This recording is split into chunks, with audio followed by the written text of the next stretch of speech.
The NFL preseason is here. Yes, it's not real football, but it's kind of like buying a sweater for the wintertime, but you got it on discount in the summer and you're just excited to wear it in 6 months. But it's here. It's time. We get to do it now. But there's one thing that makes zero sense, and it's this.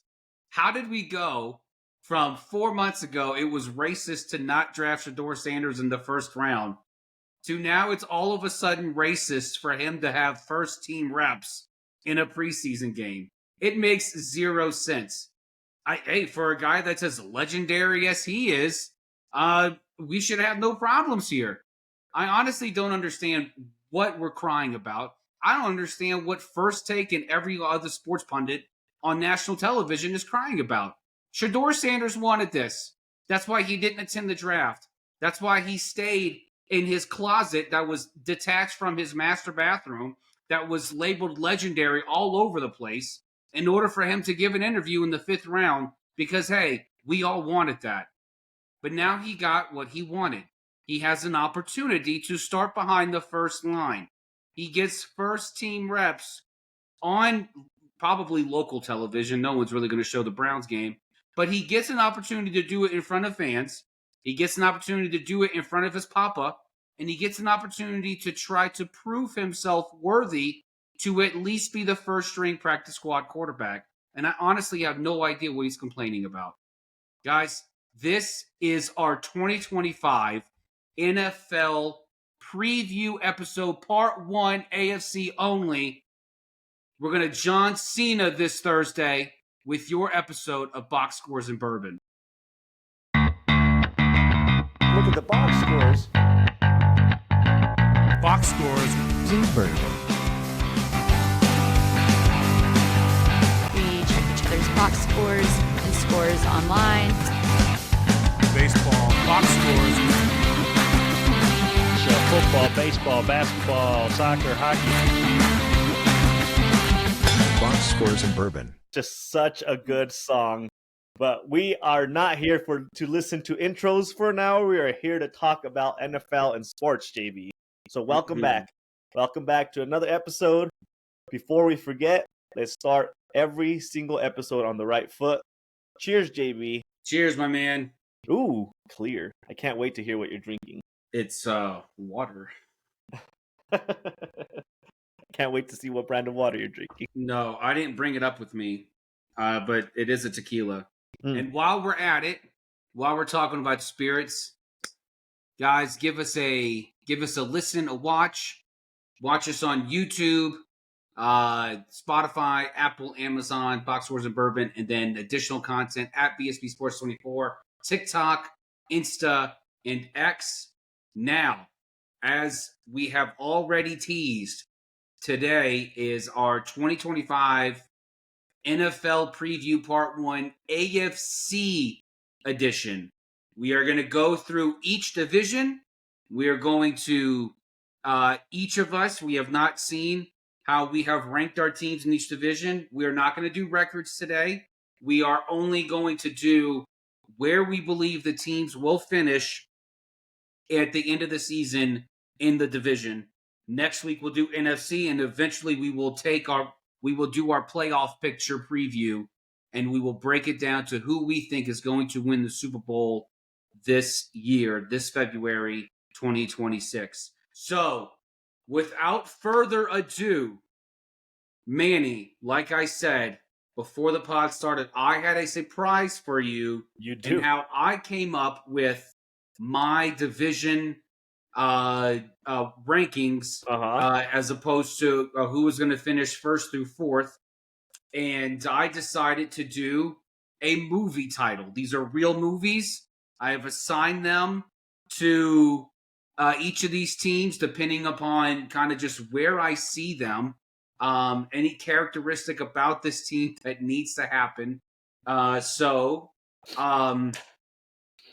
let's get started. Yes, With jump the right AFC East. And if it's all the same to you, let's start at the bottom.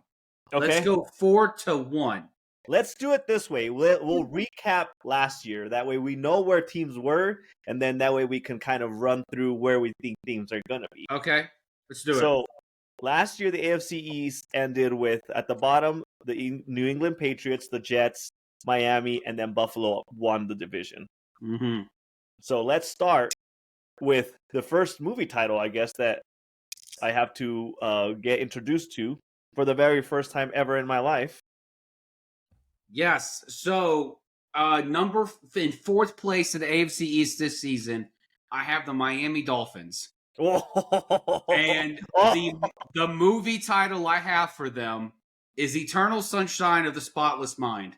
So we're in Miami. It's always sunny. And Spotless Mind is, I have no idea what this team's identity is. I have no clue.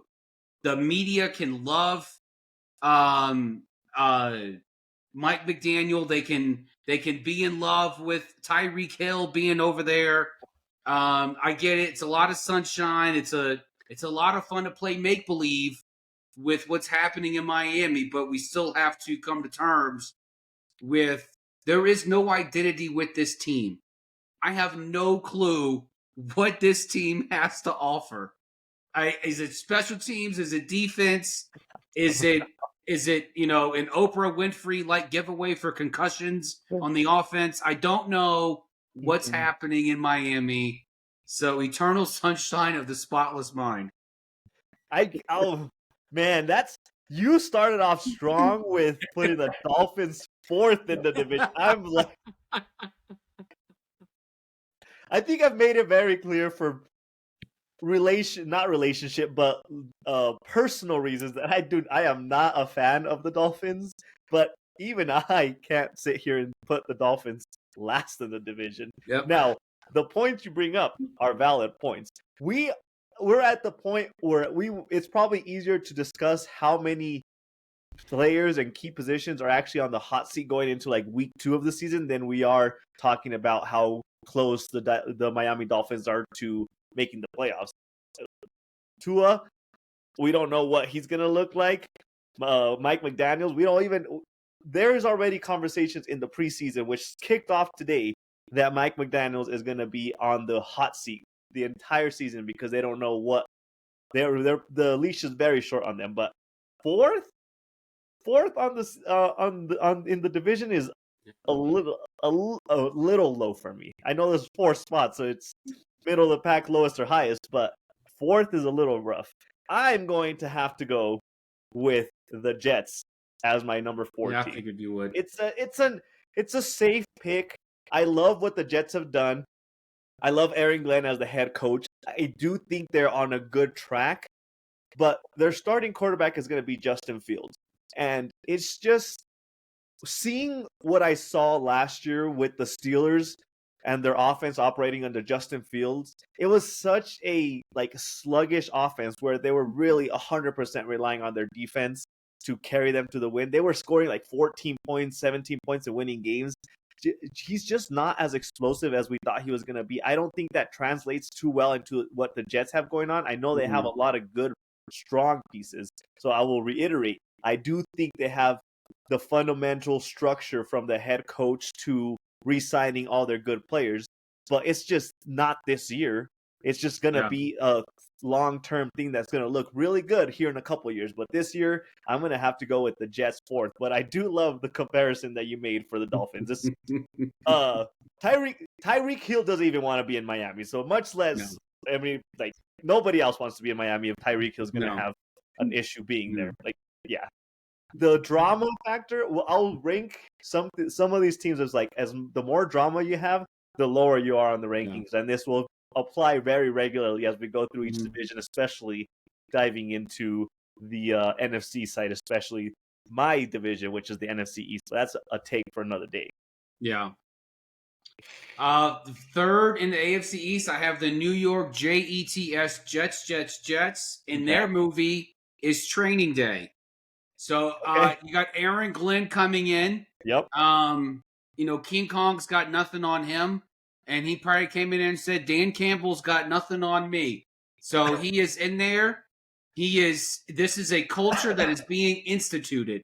What kind of culture? I don't know. But honestly, any type of culture will do, given the faceless, nameless the Johnson and product of Johnsons. what the New York Jets have not been or have been, whatever, for the last decade.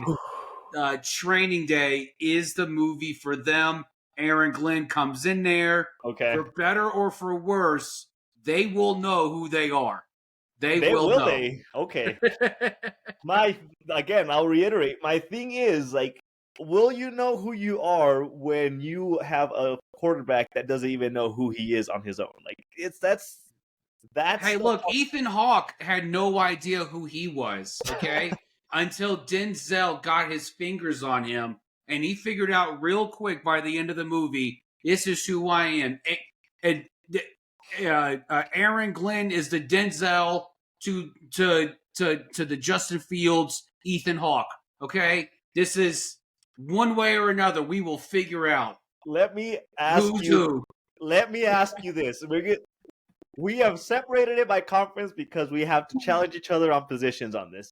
What about the Justin Fields, Aaron Glenn dynamic? Are you feeling like it's like, okay, they have something going there? Is it just the coaching that you think is going to carry him? Do you think they will vibe together really well? Like, I'm struggling to see the good. I actually think so. If you look at Aaron Glenn and the system he came from in Detroit, and how much Detroit in the beginning, we thought it was the Rams who no longer wanted Jared Goff.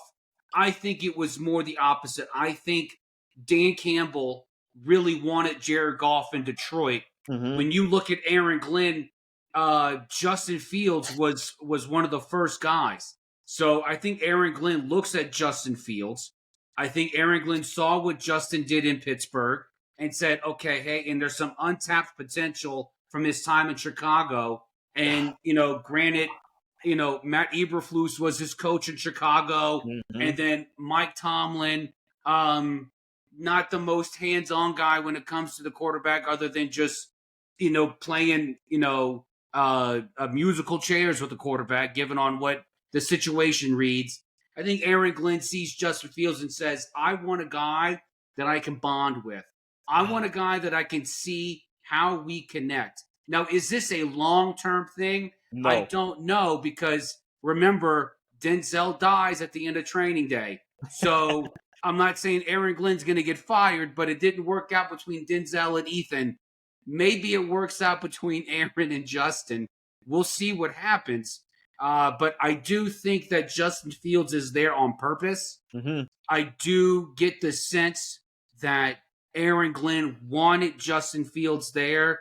I think he saw something in him. And you have to remember, it's not like Aaron Glenn wasn't unaccustomed to Justin Fields. The Bears and the Lions played each other twice a year while Aaron Glenn was in Detroit. Yeah. So he saw Justin Fields up close and personal. I do think that there is something there. Maybe he saw something and he's thinking, maybe I can tap I can get into some untapped potential with Justin here. So I just did a little bit of digging, and I have found maybe a connection that makes a little bit of sense. So Aaron Glenn brought over Tanner Engstrand as the offensive coordinator from Detroit. He was the quarterbacks coach, the passing game coach.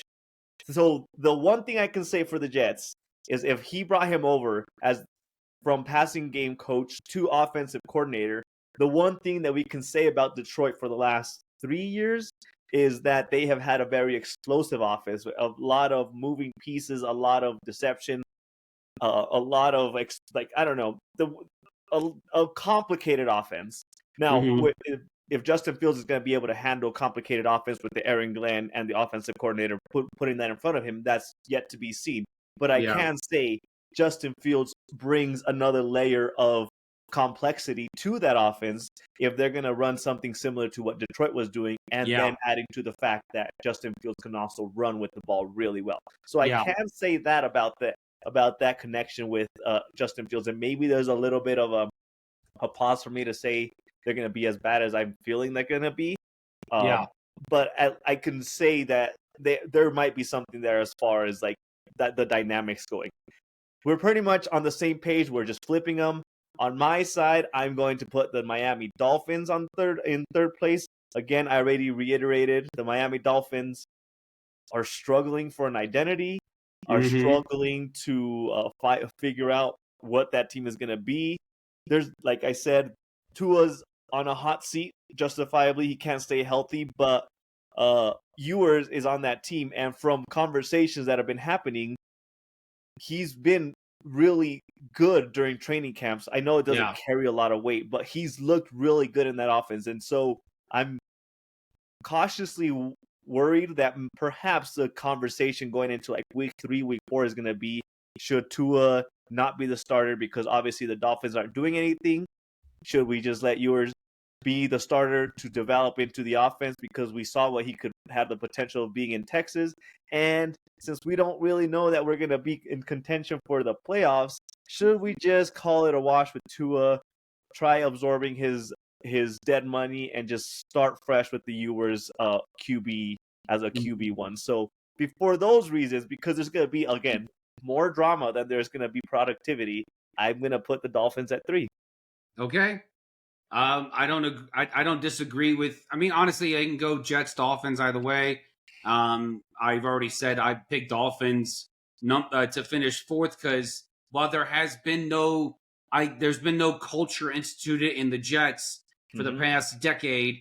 I do believe more in Aaron Glenn's ability to instill a culture than I do Mike McDaniel's ability to instill anything but a flashier tracksuit on the sidelines. Yeah, I knew that. Number 2 in the AFC East for me are the the New England Patriots. I'm kidding.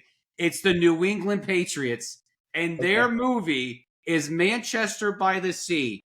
Okay, I don't know that one. Manchester by the Sea is a movie about a Boston kid who moves back to his hometown because there's a death in the family. Mike Vrabel is back in New England, baby. Love the connection. He sees the death of the culture. He sees the death of what the Patriots used to be during his childhood days as a player there. He is back, and he is there to reinstitute what was lost. Yep.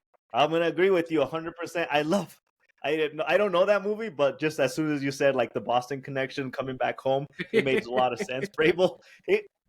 For what Vrabel did with the Titans, he was really good with them. Ryan Tannehill. Yeah. He did that with Ryan Tannehill as his quarterback. Well, let's say he did that with Derrick Henry and Tannehill was just there for the ride. Look, I'm just saying, you still need a quarterback, okay? Yeah.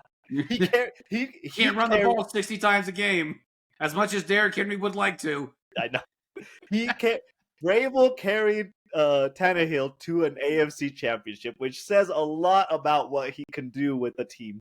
I love Vrabel as a head coach for the Patriots with the Bill Belichick era and his prodigies in place gone. I feel like Vrabel fits what the Patriots organization is looking for. I think they're very similar to what I'm saying about the Jets, where they're not going to be quite there this year, but they are going to be very competitive, and Vrabel just seems to fit the mold really well. Drake May, people are saying, oh, he made a Pro Bowl. He made a Pro Bowl because he, like everybody else, didn't want to go. So the quarterback sat out. Nobody else wanted the spot, so he made a Pro Bowl. But sure, Drake May is a Pro Bowler quarterback as a rookie. He is the top 16 quarterback in the AFC. Yes, he made it.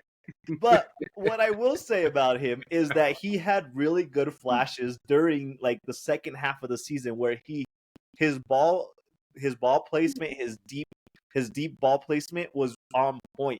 They brought in Stephon Diggs, which, if you look past the drama that he tends to bring into an organization, he is a really good deep threat. He can bring that. It seems like a very good match for Stephon Diggs to open up the downfield passes and Drake May being able to get the ball to him. That seems like I think it's gonna make a big difference with him. So I'm fairly confident saying the Patriots are gonna be second in the division, but by de facto, that means the Buffalo Bills are going to be your number one. Yeah. Mm-hmm. So Yeah. before you give me your movie title, I'm going to ask you this. Is the discrepancy, is the difference between the Buffalo Bills and the Patriots, like the discrepancy between first and second place, going to be closer or wider than the discrepancy between, in your case, the Jets and the Dolphins? What's going to be more competitive? The wider gap is going to be from 1 to 2. Okay. I look. I'm putting the Patriots second, not because I think they're going to be a toe to toe with Buffalo, but because I already see that Mike Vrabel, just his presence in the building, is going to be head and shoulders above what the Jets and the Dolphins do. Okay, fair. I wanted a reality check because I didn't know if you were gonna be like, oh yeah, the Patriots are gonna make a push for the division, but okay, we're on the same page. Not even close. Okay. And you'll understand when you hear my movie title for the Buffalo Bills. Okay, let's hear it. Avengers Endgame Part 2. This is when they bring down Thanos. This is a team with dynasty aspirations, led by a Hall of Fame quarterback. This Buffalo Bills team is set to make history by going to the Super Bowl and winning it this time. So this is going to be a team that I see can come over the hump. They will get over the hump. Okay.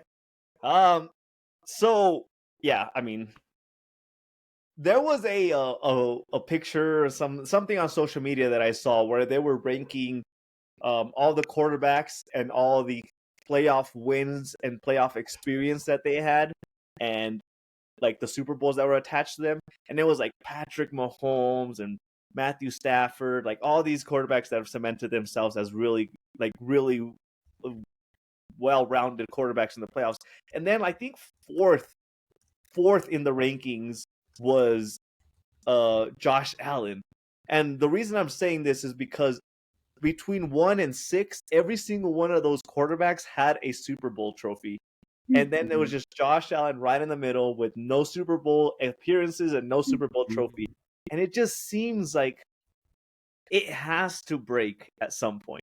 Yeah. They keep trying mix and matching pieces. They're every year they're so close, and eventually, just like Peyton Manning getting through Tom Brady twice in his career, like it's bound to happen. I think Josh Allen and Patrick Mahomes have been matching up 5 years in the playoffs at this point, or been in the same trajectory for 5 years. Eventually, it has to happen.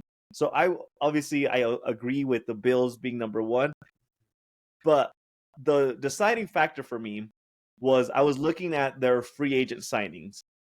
Last year, the Bills brought in Von Miller as like that veteran presence that could put some pressure on the quarterback. But Von Miller was 35 when they brought him in. He's 36 now.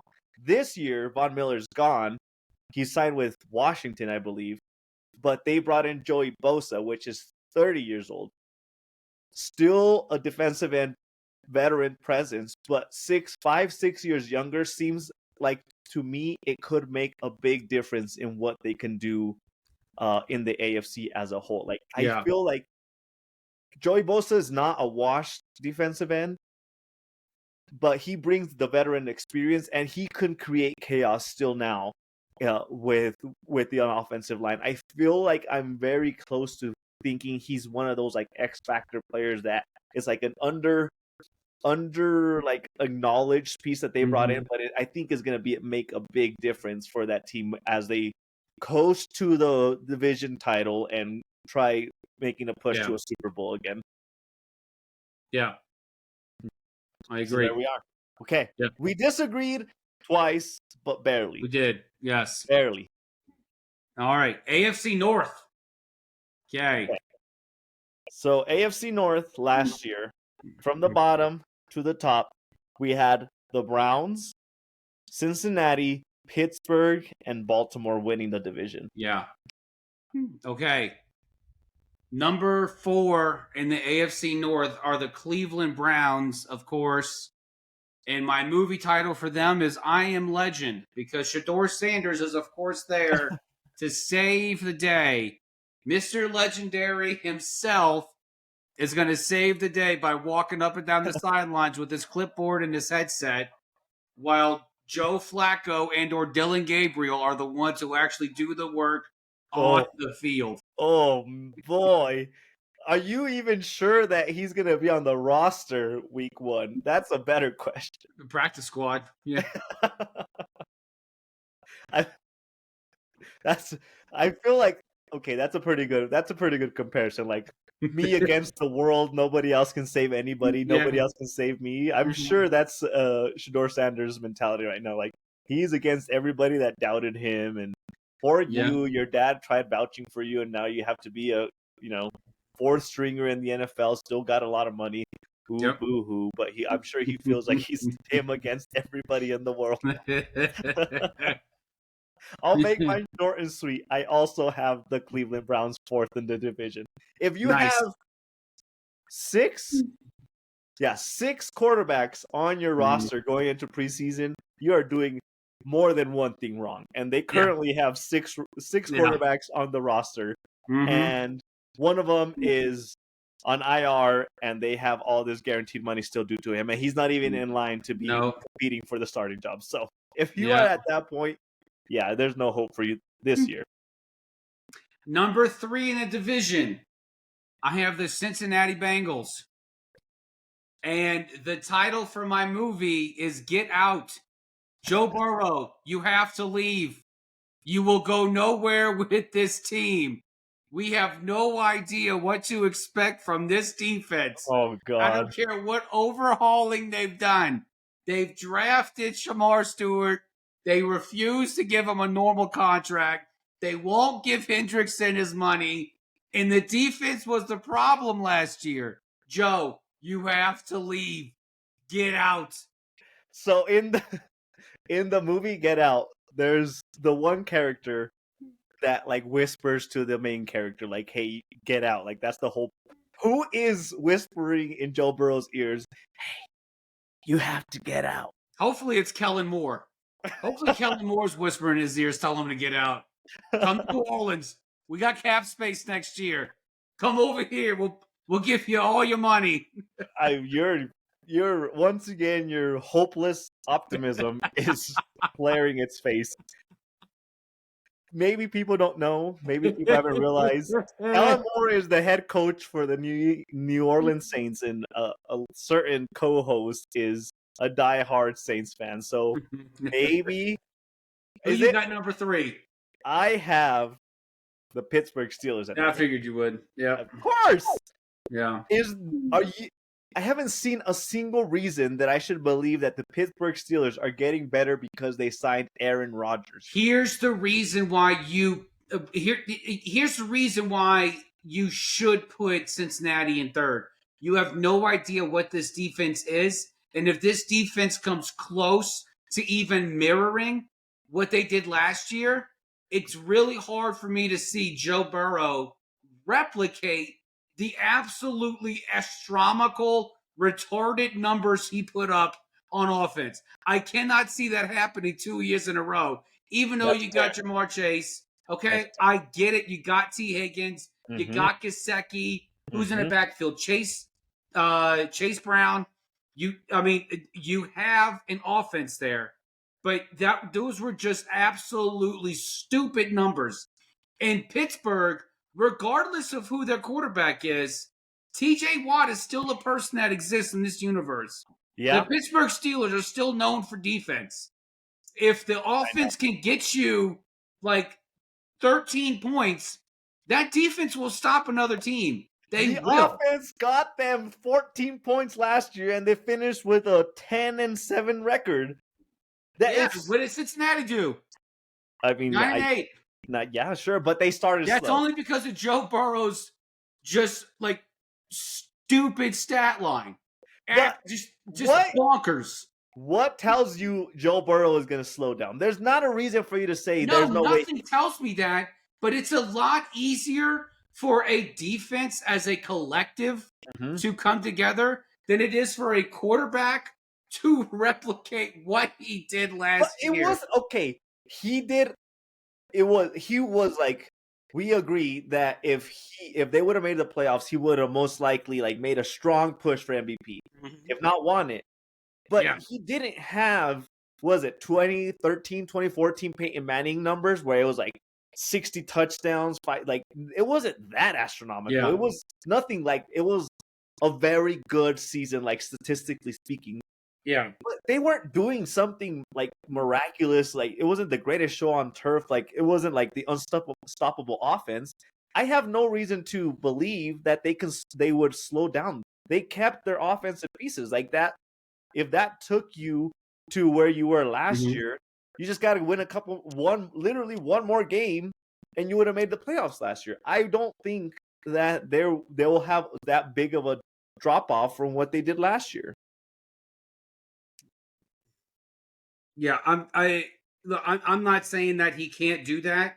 I'm not saying that he won't throw close to 5,000 yards and over 40 touchdowns again for the second year in a row. He absolutely can. He can do that. He's Joe Burrow. Mm-hmm.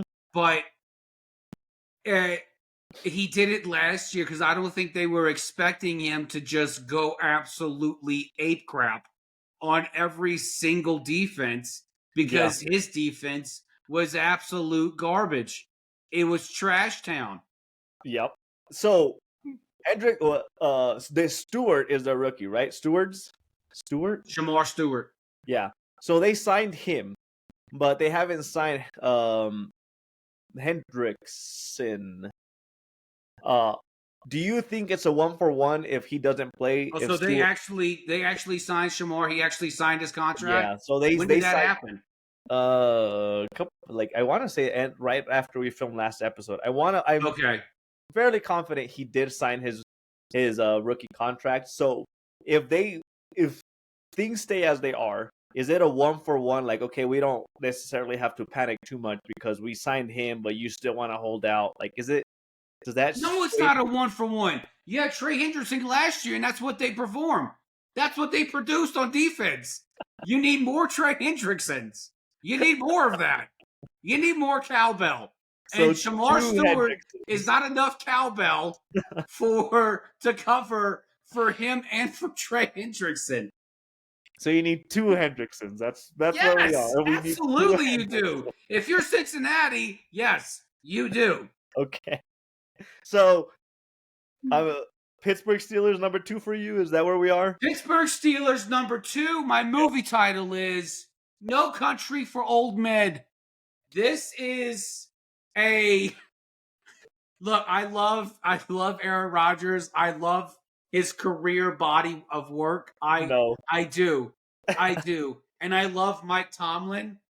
But I'm getting to the point where I'm starting to sense that the game is shifting way too much for them to continue this like half-ass game of musical quarterbacks that you could just bring anybody in and then say, hey, yes, Lamar Jackson is still a human on this planet, so second place is really good for me. If I can just get a wild card, I'll be great because I'm just going to lose that game anyway. This, like, they have, like, I believe in Aaron Rodgers' ability to get the Steelers to 10 wins. Let me remind you, you believe in a 40-year-old Aaron Rodgers. So I believed in a 45-year-old Tom Brady. I believe Aaron Rodgers is way better than Tom Brady ever will be. I'm kidding. Wow. I'm joking. That is a joke. I'm kidding. Before all you people on TikTok start to rip me up and down for saying such, I'm kidding. I'm just joking. But I do see Aaron Rodgers. Aaron Rodgers as a 41-year-old is better than Justin Fields and Russell Wilson in this offense. This is the way Aaron Rodgers plays football, the way he quarterbacks is going to be just fine. And then you have DK Metcalf there. Yep. He's got a receiver that he can trust. This is not, and what you still have Freiermuth, as a tight end over there in Pittsburgh. this offensive line is like not that far gone. So this and with compared with the defense, well, not compared, paired with the defense Pittsburgh offers, this might be like Aaron Rodgers is not going to have to do too much. Really? I don't think he's going to have to do nearly as much as he thought he would have had to done, especially down the stretch with the Jets last year, and then even in his latter days with Green Bay, he's not going to have to do that much. So this is going to be one of the best defenses that he's ever been able to play with. Are you keeping tabs on the fact that they traded away Fitzpatrick from the Pittsburgh Steelers? Like, that is a big deal when it comes to... Yeah, and who did they get? I mean, I'm not too impressed by him. Who did they get? Why am I blanking on his name? Starts with a J, ends in... Jalen Ramsey. There you go. Yeah. But I'm not going to sit here and let you say that Jalen Ramsey is like a 1-for-1 or even an upgrade for Fitzpatrick. Jalen Ramsey fits this Pittsburgh team perfectly. He fits them perfectly. Fitzpatrick was already in the system. He already fit the system really well. Jalen is going to inject some juice into this defense. Now, you are arguing with me as if I'm picking the Steelers to win the division. No, I'm picking the Steelers to barely make the playoffs. And you're going to argue with me. Make the playoffs? Huh? Are you saying they're going to make the playoffs? No, I never said that. Okay, all right. I said I'm arguing that they could barely make the playoffs. I don't know what's going to happen. Do I think they could? Out of the list, AFC South will have one team go in it. Sure. The AFC West will have 3 teams. The AFC East will have 1 team. Yep. By my math, that's one more team. So I could see Pittsburgh actually making the playoffs based on de facto the ground, not by de facto, but just by what's in front of me. Okay. So my thing is, I want you to sit back, JB, reflect, pull a woosah moment, and tell me honestly, does Aaron Rodgers have a better roster with the Steelers than he did with the Jets? Because both defenses were, top 5, I think, by the end of the season. They both ended up top 5 defenses. Does Aaron Rodgers have a better offense with the Steelers than he did with the Jets? I don't think it comes down to offense. I think it comes down to coaching structure. The Pittsburgh Steelers they are a much better coach team than the Jets are. I'm not talking about this year. Aaron Glenn Cleanhouse brought in all of his own guys to institute a culture. I'm talking about from last year to this year, from the last 2 years to this incoming season. Aaron Rodgers is in a much better situation because of the coaching. Okay. Now, am I going to sit there and say that Aaron Rodgers is going to listen to the coaches? Probably not. But what I will say is that the other 21 guys on the field, they will listen to the coach. They will respond to what they have to say to them because there is a culture in Pittsburgh. There is a culture there. There is, yes. And that culture is the reason why they made the playoffs. Sure. With Mason Rudolph and Kenny Pickett and Russell Wilson and Justin Fields. It is that culture that got them to the playoffs. So they didn't go far, absolutely not. No. They pulled up in their jalopy. They finished the F1 race in their Toyota Camry and said, at least we finished. So but this coaching staff is what is the big difference between this year for Aaron Rodgers and the last 2 seasons with the Jets. So, follow-up question. So, to round out the division, I have the Bengals as number 2, and I feel like I made a good case on my perspective on why I feel like the Bengals are going to. And I don't blame you. So, we'll get into like the almost automatic number 1 spot. But my thing is with the Steelers, diving back into the Steelers, because I'm really torn on this. They traded away a Pickett, right? uh, and they brought in Metcalf. Is Yeah. it an upgrade? I don't think it is. It's like a 1-for-1. My point being, like, I'm looking across the rosters and Mhm. I'm thinking, like, where did you upgrade your roster? I don't see an upgrade anywhere. I don't think that Jalen Ramsey is an upgrade on the defense at all. I thought they should have kept Fitzpatrick because he was a younger player with more potential. He was already like one of the leaders on the defensive side. The only bigger the bigger move that they made was Metcalf, bringing him in. Like, that doesn't seem like a significant thing at all Yeah, to no, me. but I think what they're counting on is jumps in production, especially from a guy named a guy like Roman Wilson. Him Mhm. jumping up in his second season, not his second season. He's still in his rookie deal, but him making a step up, and I think what they're banking on is a quarterback with the pedigree of Aaron Rodgers being able to make this receiving core better. It's not as so much as you like definitely made an upgrade, with DK Metcalf, and then you get rid of George Pickens. This is an opportunity for the receivers to grow because of who's going to be leading them with the football. Here's my hot take with this.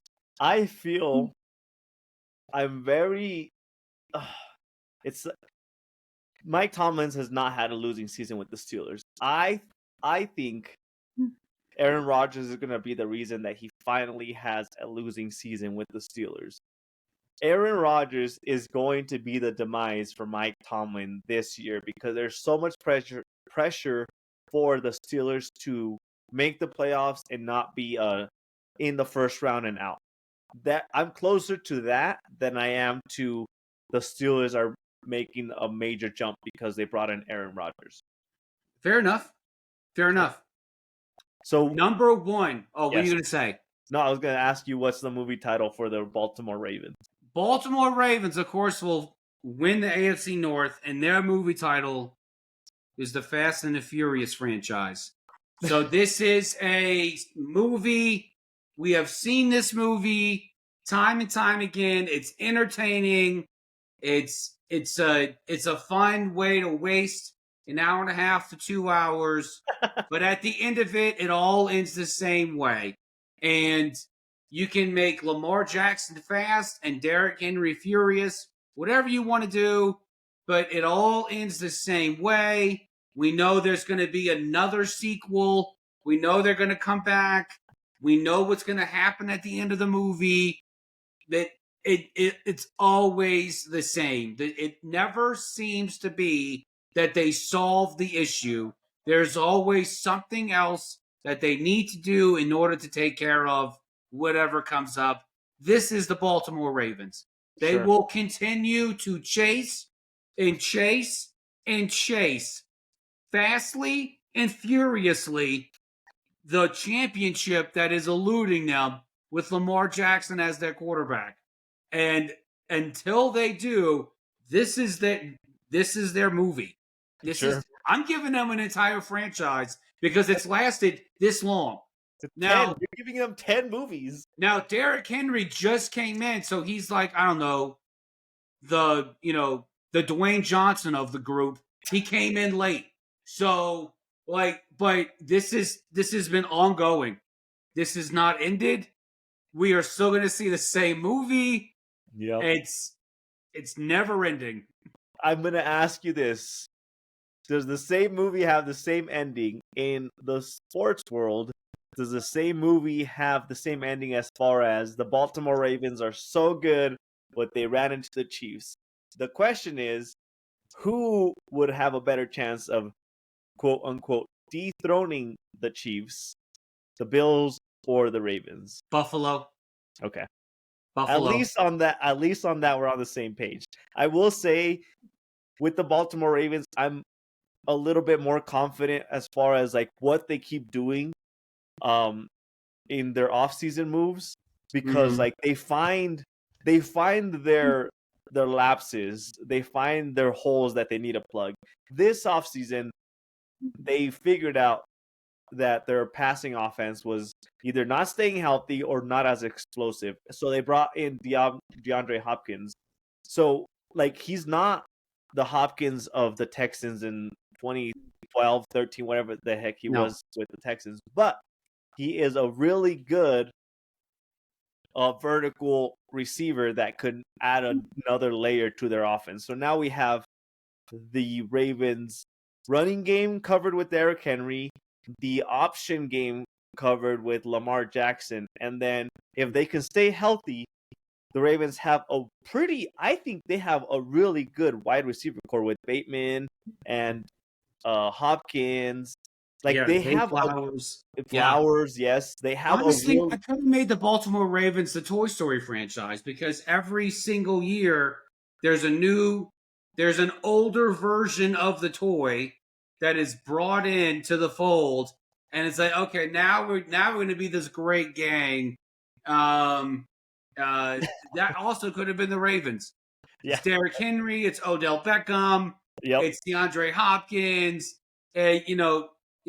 Next thing we know, Ocho Cinco's coming out of retirement at mid-season to come show these cats, how to eat McDonald's breakfast and so smoke corners. How to get the bully in the dumpster or whatever the heck the storyline is for Toy Story at this point. But my point was that the Baltimore Ravens are really good at assessing. The front office is really good at assessing. Like, this is where our fault was in the playoffs. We need to address it. And every year, they plug another hole. Eventually, all the holes will be plugged, and they will get over the hump of making a Super Bowl. So we're on the same page with the Baltimore Ravens. I think we're fairly confident on the Baltimore Ravens making a strong push towards the Super Bowl. I'm incredibly confident about the Ravens at least making the playoffs, win a division, making the playoffs. I'm actually pretty confident they will win a playoff game again this year. So sure, I would hope so. I'm confident in that. Lamar has proven that we can't guarantee that. So okay. In the great pantheon of Raven quarterbacks, Trent Dilfer still beats Lamar Jackson. So this is... You are setting a very low bar for the Baltimore Ravens at this point. All right, AFC South. Yep. Okay. Go for it. Number 4. Yep. Your Jacksonville Jaguars. Oh. And the movie I have for them is Memento. This is probably the greatest gaslighting that we could ever have in the NFL, continuing to think Trevor Lawrence is going to develop into something. I know they brought in Liam Cohen. I know he's the head coach. I get it. He did great things, in Tampa. Baker's been there. I understand. But this has got to stop. Okay? In the words of Damian Rice, this has got to die. Okay? We cannot keep playing this game.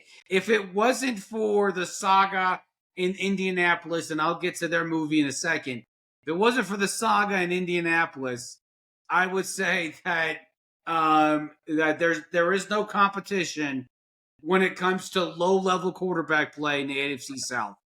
But Trevor Lawrence has proven time and again that he is just not the guy. He's a good dude.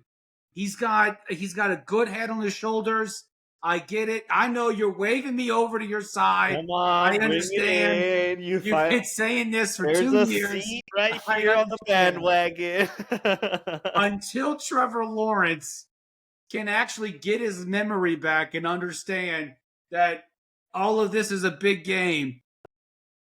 This is it. I'm tired of being gaslit into thinking that if we just bring in another guy, another head coach, it's going to unlock Trevor Lawrence. Nope. I believe this is Trevor's 3rd head coach. Yep. So he's been in the league 4 years. Yeah.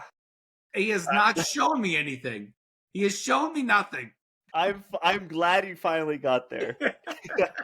I've been telling you, how long have we been going for? 2 years now? I've been telling you, Trevor Lawrence is not this miraculous, like, franchise-saving quarterback. I have not seen anything to show that he's gonna, like, make an offense better. If anything, he tends to be the reason that the offense slows down. Especially, let me remind you on the playoff shabacle that they had against the Chargers. I know they won that game. He should not get credit for winning that game. It's more of a Chargers, whatever you want to call it. Welcome to the We Don't Believe in Trevor Lawrence squad. Who's your number 4? That's where I was going to get at. Even so, I still think the Tennessee Titans finished 4th in the division. Shut up! Oh no! No! There is no! Are you kidding me? No way! Are you kidding me, JB? Are you kidding me? Are you kidding Are me? you kidding me? No, I am not. The Tennessee Titans are in 1,000% rebuild mode. Cam Ward sure is going to be a great quarterback. Fingers crossed, maybe.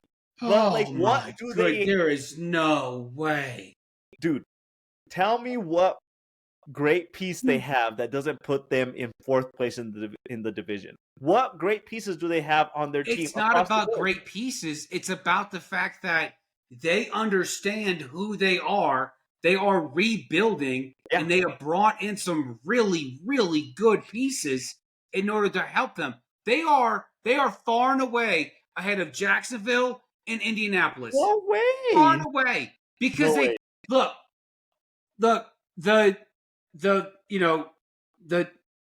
first step in recovery is admitting that you have a problem. And Tennessee has admitted they have a problem. They've admitted this. Yeah. They've admitted they have a problem.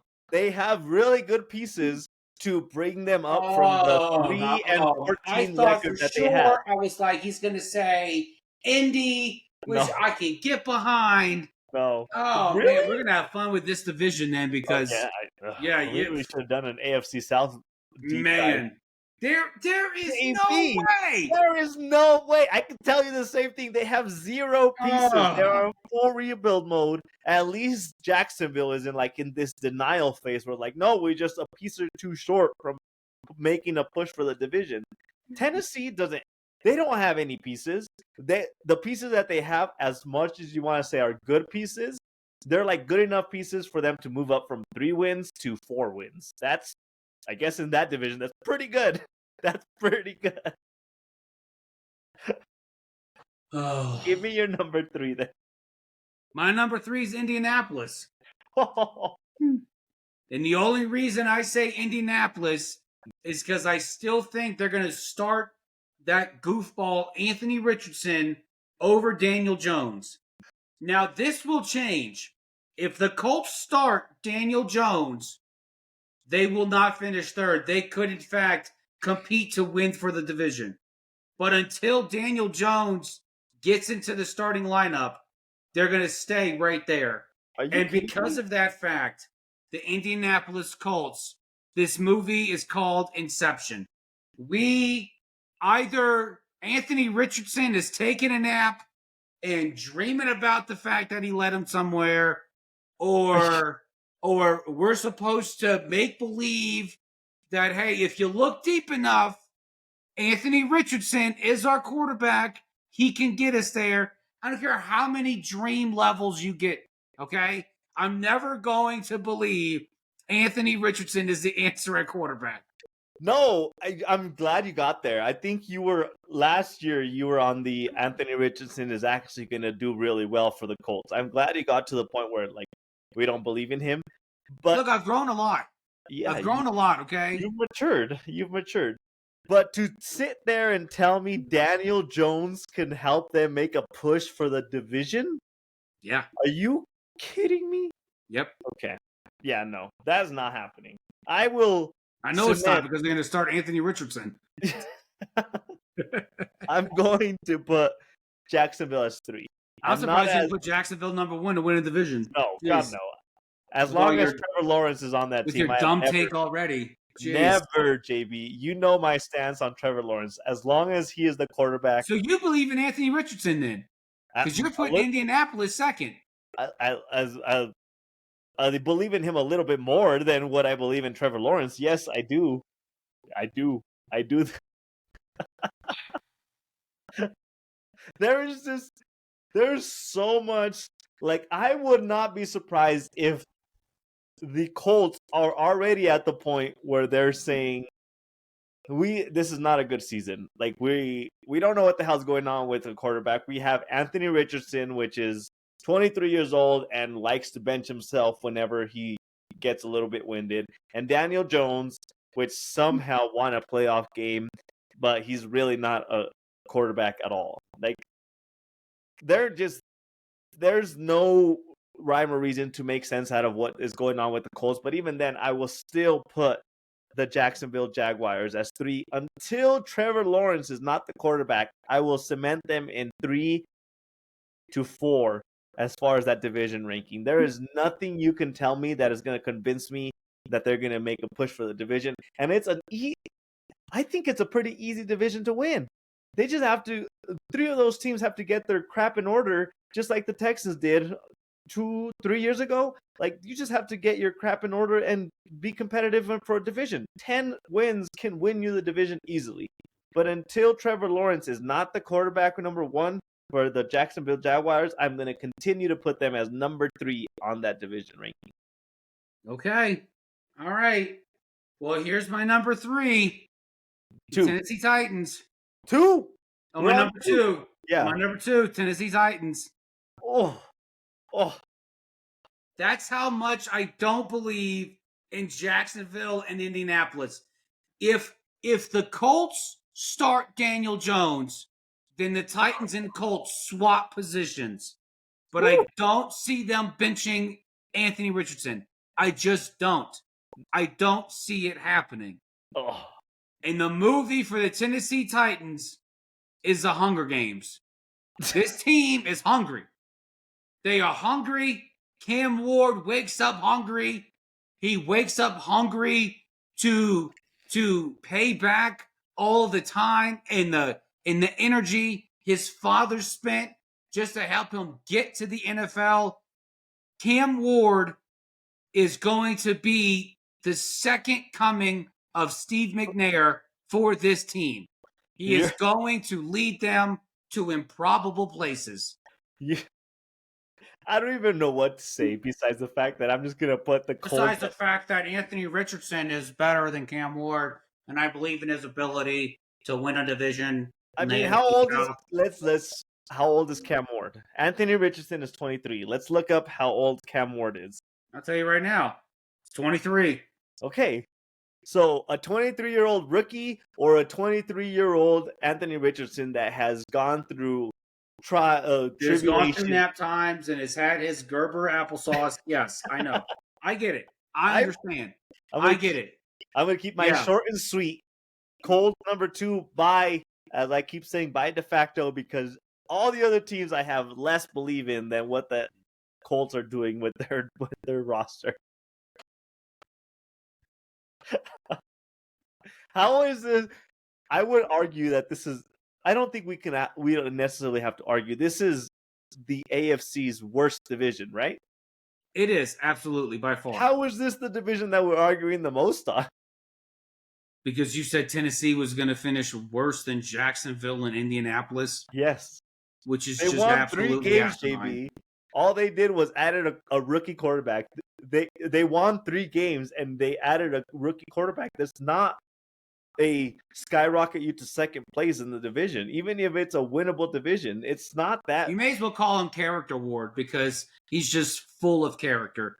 And he is going to lead. Look, you laughed at me last year when I said Pittsburgh was going to make the playoffs. I did. You laughed at me. And what happened? What happened? They might as well have not made the playoffs. Okay. Yeah, now you're just going to go back on that. Yeah, take away my roses. Yeah. Give me your Texans number 1 movie title. The Houston Texans movie is called The Hurt Locker because either their receivers are hurt or they just hurt the fans because of unfulfilled expectation. There is nothing in Houston that will ever come close to feeling like we've arrived. It just won't. unless Jose Altuve is on the sidelines banging trash cans in order to help call the plays for the opposing offense, then the Texans, then the Astros will be the only winner in Houston for quite some time. That's it. I mean, yeah, there's not much to add to the Houston. They've established themselves as good enough to like constantly win the division, but like not good enough to make a deep playoff push. If they were in the NFC, I would say okay, they might like trip into a conference championship, but they're in the AFC. There's the Baltimore Ravens. There's the Buffalo Bills. Like, there's not much they're gonna do until they like fully bolster their team. But right now, I mean, they're comfortable winning the division, and they'll win one, maybe a division game, depending on who they get as a wild card. Yeah. All right, AFC West. Oh, he left. He's gone, folks. He put up the finger, and then he just left. I think his Uber Eats showed up. I think that's what happened. Yep.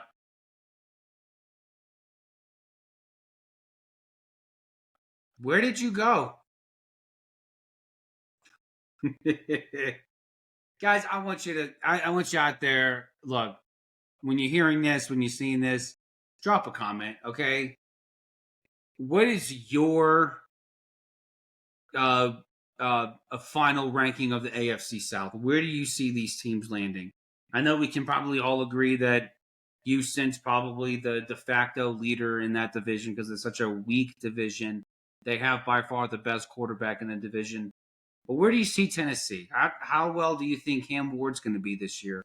Indianapolis. Where do you think Indy can finish in AFC South if Daniel Jones is a starter? And do you believe that also that Trevor Lawrence is done and that they should probably try to move on? All right. AFC West, our last division of the night. You are muted. I swear to say, this is the most exciting division this year by far. Yeah, I mean, you can make the case. I mean, at least in the AFC, you make the case for AFC North because that's exciting too. But should we? Do you want to flip it 1-4? No, let's stick with 4-1. No, 4-1. Give me your 4. Number 4, the Las Vegas Raiders. Okay. Their movie title is Once Upon a Time in Hollywood. Oh. So this is a team that desperately needs to make a return to when they were in LA, style-wise, coaching-wise. Luckily, they have Mr. Hollywood himself as the head coach in Pete Carroll. So Pete Carroll, if no one can instill or reinvigorate a dead franchise quite like a 73-year-old man can. So and Pete Carroll he's no normal 73-year-old. Okay, this dude is the Donald Trump of football. Okay, he is full of energy. He is going to go in there. He's a bull in a china shop. He is I believe in Pete Carroll's ability to help the Raiders finish last in this division. Okay, but I also think this is going to be the beginning of a turn for the Raiders. Oh. The only problem is they are in the AFC West, Yep. which we have already decided is probably the toughest damn division in all of football because of the other 3 teams that are in this division. Yep. Any other can we like do a 1-for-1 swap? If we put the Raiders in like the AFC South, they would be competing for a playoff spot like every year for the next 5 years. Like, that's the crazy thing about where the Raiders will probably win a division in the NFC South. Yeah, exactly. Like, I love that they took Genty? No, whatever. Genty. Yeah, Genty. I love that they drafted Genty. Like, it brings an identity to what they want to do with that organization. And Pete Carroll loves a running game. Like, besides, 2 plays away from being a 2-time Super Bowl winning head coach, he relies on his running game pretty well. So I think they have a good starting point to where they want to be. I'm curious how the timing works because they're developing something. I think they're on a good track with the Tom Brady minority ownership and Pete Carroll as like a tenured, established head coach. I'm curious if they're gonna have enough time with Pete Carroll to fully establish whatever culture they want. I think it's gonna be more of a mess because by the time they really get things going, Pete Carroll's probably gonna retire. He's probably gonna be there 2-3 years. So for that reason, and because they're just in such a competitive division, it's easy. It's like a safe bet to put the Raiders in fourth. Just if you look at that division and where teams are, what they've done this offseason, where they were last season, they had the Denver Broncos, the Chargers, and the Kansas City Chiefs make the playoffs last year. So last year's standings were the Vegas Raiders fourth, the Denver Broncos third. They made the playoffs. The Chargers second, made the playoffs, and the Chiefs obviously made the Super Bowl. It is such a gauntlet of a division this year. Just even if you did good, what is good for that for the Raiders this year? It's just hard. Most of their success happened when they were. It seems like most of their a lot of their success happened when they were in LA. Yeah. So, yeah. But this is where we get 2 Super Bowls outside of LA. So this is where we get into our nitty-gritty of this division, which again might be the hardest division to fully rank. JB, number 3. I have the LA Chargers. Woo! Their movie is Anchorman because it's San Diego. So this is I know they're not in San Diego anymore. They're in LA. I get it. But this is a team. Jim Harbaugh is definitely like Ron Burgundy, where he is trying to just make this the best possible product there is out there. Unfortunately for him, there were 2 other news stations that are in this region that will make it difficult for him to do. Yeah. I actually have the Chargers number 3. I feel like the discrepancies that they had last year, they didn't fully address. Their passing game still has no clear cut wide receiver 1. They drafted some players, they brought it there's nothing there that tells me you addressed the issue, so I'm gonna move you a little bit up. I'm gonna put the Chargers number 3. Harbaugh loves relying on a running game, so I'm sure that'll be the driving factor for that team.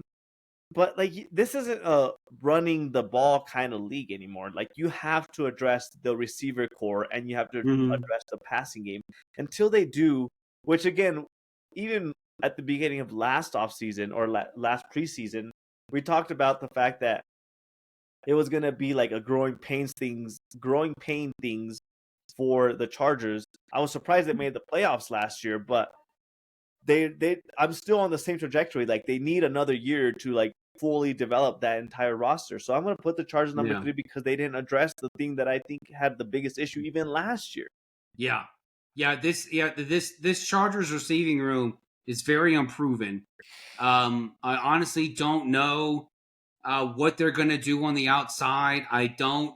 I get that Jim Harbaugh wants to lean on the youth there. I get that he wants to, even didn't they bring in Mike Williams and he got hurt during the season? So look, when Lad McConkey, who I will still stand by and say that he is a legitimate receiver in the NFL.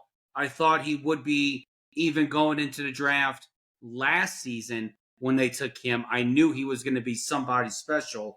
and he is. Mhm. But I think you need to do more for Justin Herbert. You need to give him Yep. more weapons, Yep. and it's for that reason why number 2 for me is the Denver Broncos. No. Oh, okay. Yeah, Okay. All right. What's the movie title for the Broncos? Ocean's 11. Okay. Ocean's 11 because Sean Payton is Danny Ocean, and all he does is bring in his former players and his former coordinators to try to replicate what he could have done in New Orleans. And so he is gambling here, and he is trying to do everything he can to surround his his uh his Julia Roberts, who we'll call Bo Nix, and he's doing everything he can to make sure that that they come out on top. Yeah. Are you sure that's not wouldn't be like an Ocean's 13 kind of thing? The storyline? I don't know. I mean, they're all the same movie. It is. It's It the is. same. And the Ocean's franchise. There we go. There you go. Yeah. I also have the Broncos as number 2, but it's like a sneaky number 2.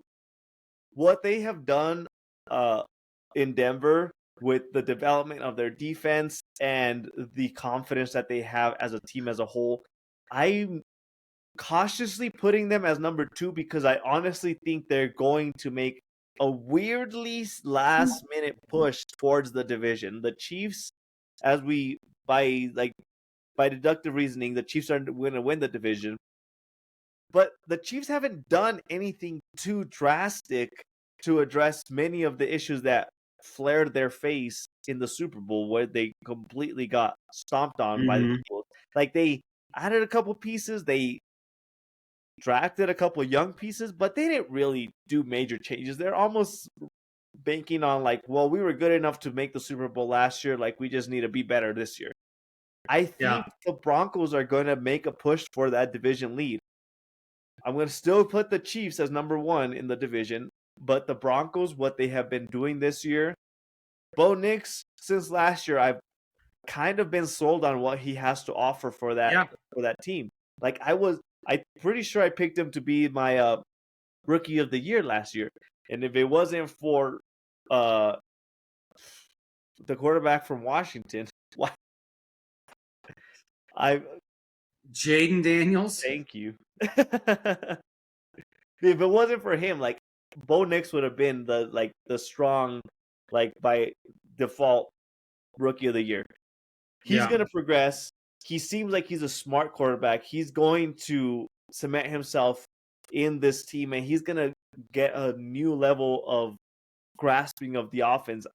I think they're going to be like, if they lose this division, if they don't win the division, it's going to be by like a game or going to come down to the last couple games of the season. Yeah. Yeah, I have Denver in second place because I do think that there is an opportunity there for them to overcome Kansas City. Which is why the Chiefs movie title is Avengers Endgame Part 1. Is this the end? Do they overcome what's going to happen? And so it's a very big cliffhanger, especially after the walloping they took in this past Super Bowl to Philly. It wasn't even a football game.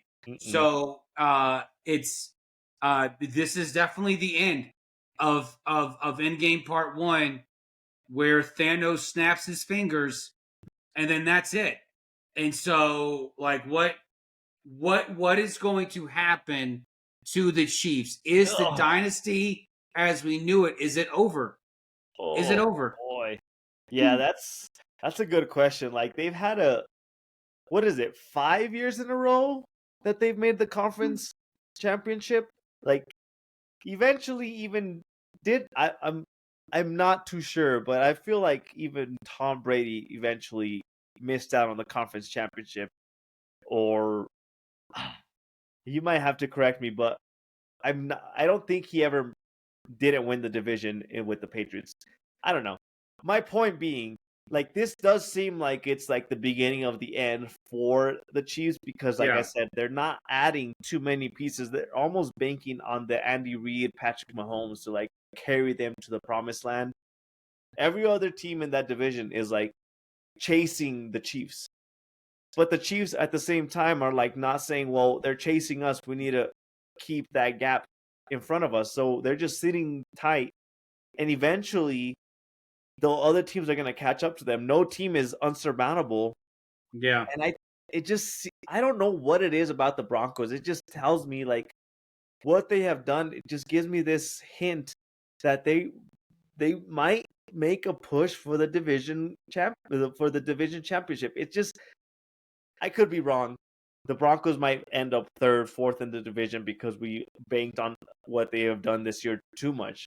But it just everything that you see in the what do they call it, the tea leaves, just tells me the Chiefs might be in trouble this NFL season. Yeah, no, the Chiefs have they have been in what is it? 1, 2, 3, 4, 5, 6 6 straight. No. 7 straight AFC Championship games. And if it wasn't for 2021, they would have won 6 straight. But of course, the Bengals won in 21. Yeah. And that 22 won because they lost to the Rams in the Super Bowl. Yeah. Yeah, that's good. Like we said at the beginning of diving into this division, it's going to be a very interesting division. It's going to be a nitty-gritty division where like no team cements themselves as like the pack leader for them. Like I really do get this feeling like even going down to the Chargers, I wouldn't be surprised if the Chargers are making a push towards the division lead just this year alone, just because I don't know, just Harbaugh just does this thing to teams where he refuses to lose. It's just the only reason I have the Chargers third and the Broncos two is one, I trust the Bronco receiving game more than LA. And then also that defense in Denver is far superior to the one that the Chargers has. Yeah. So, and like it's this very thin line that's separating second to third. You asked me for the AFC East, is the gap between first and second greater than the gap between, third and fourth? The gap in the AFC West from 1 to 3 is very slim. Mm-hmm. It's very slim. Yep. It's probably by 3 games. Yep. The last point that I'll make is if we think back at the last time that the Broncos made the Super Bowl was when Peyton Manning was leading the pack, but it wasn't Peyton Manning truly getting them to the Super Bowl. That was Von Miller in that defense. Exactly. That was what I was going to get at. It was the Broncos defense that carried them to that Super Bowl, and they have done a great job at reciprocating that same like defensive structure. It's going to be a very interesting season for them because I think that defense has enough. It has what it takes to surpass the Chiefs. It has what it takes to really not make the offense not necessarily be the driving force. It's going to be one of those defenses that carries them into the playoffs. I don't know. It almost makes me sick to my stomach to say that, but I feel like the Broncos have this weird thing brewing that they could make a random push into the Super Bowl. It's just, I wouldn't be surprised if they're there. Honestly, I wouldn't be surprised. And let's not forget, it's not like Sean Payton doesn't have a pedigree for not only winning a Super Bowl, but he's got a pedigree for winning divisions.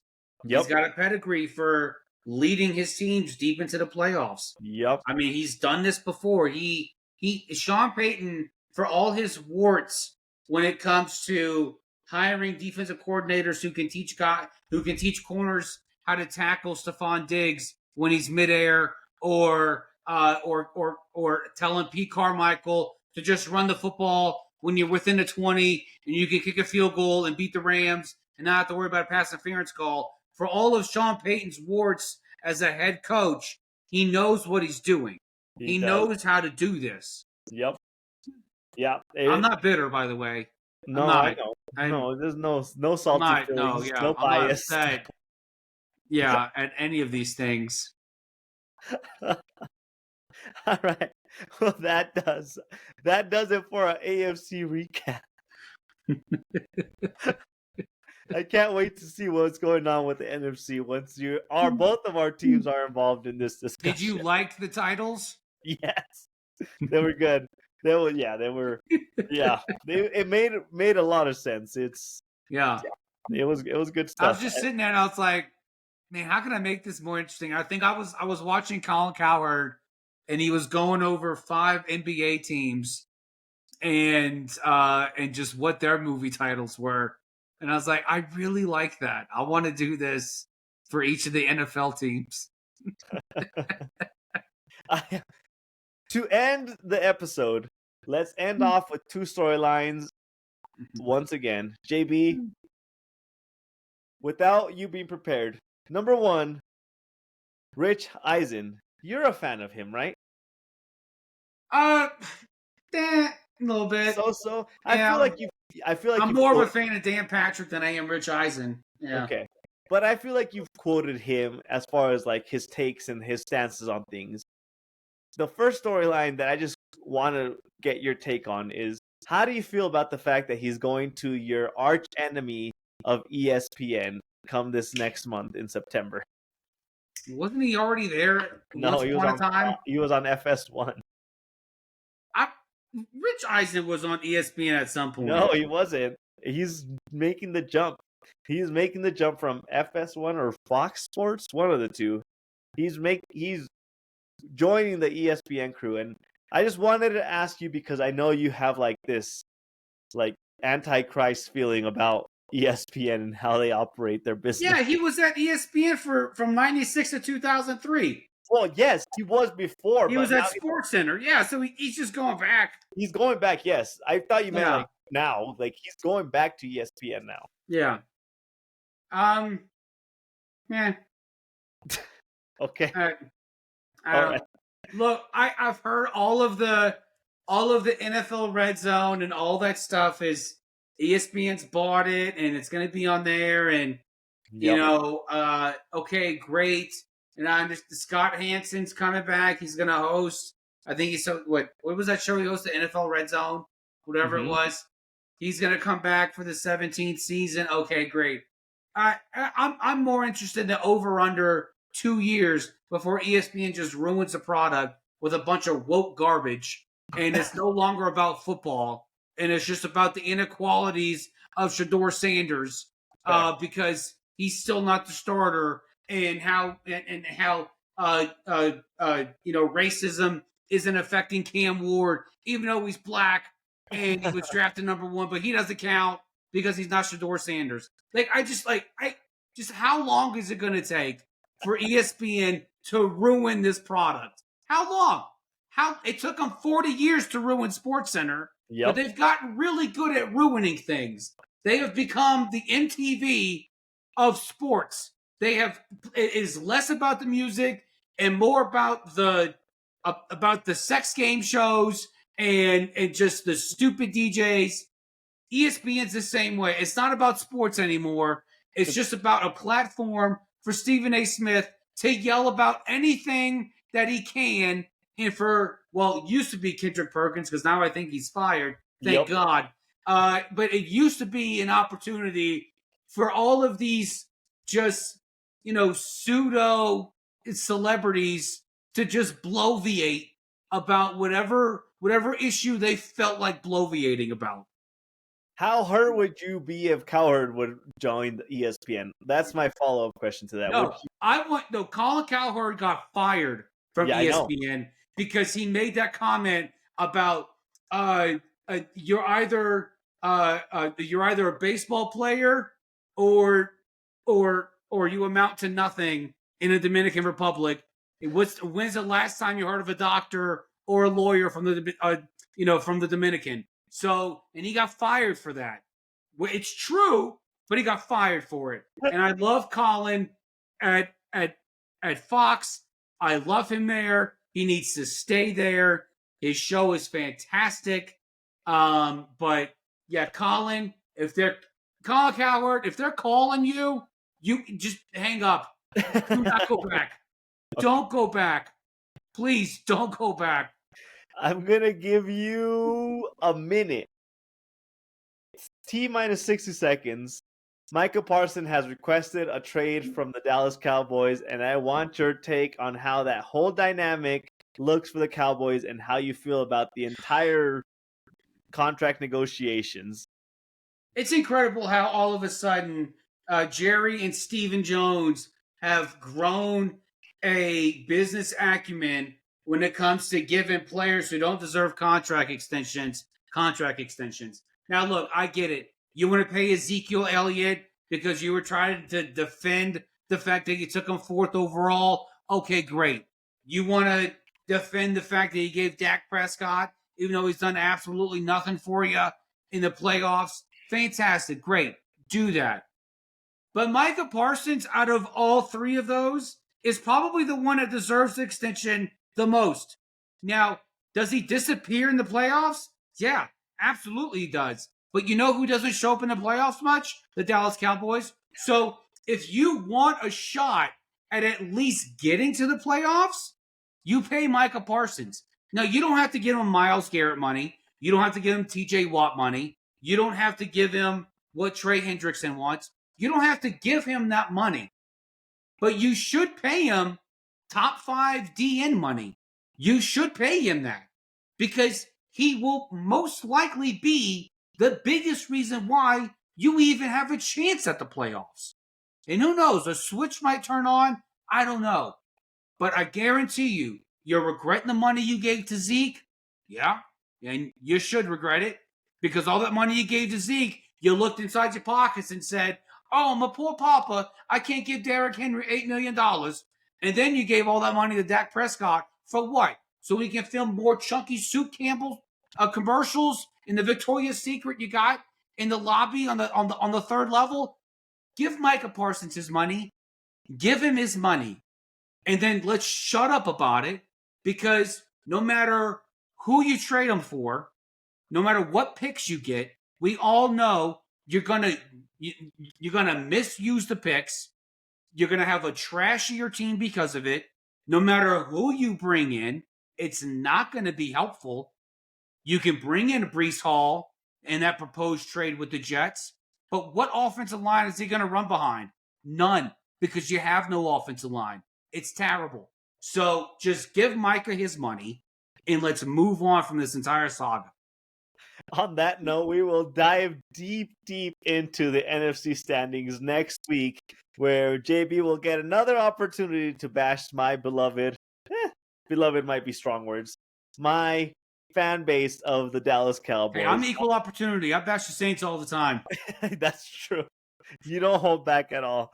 JB, today I was drinking some Bondstone. Yes, it was nice. There you go. Cast drink.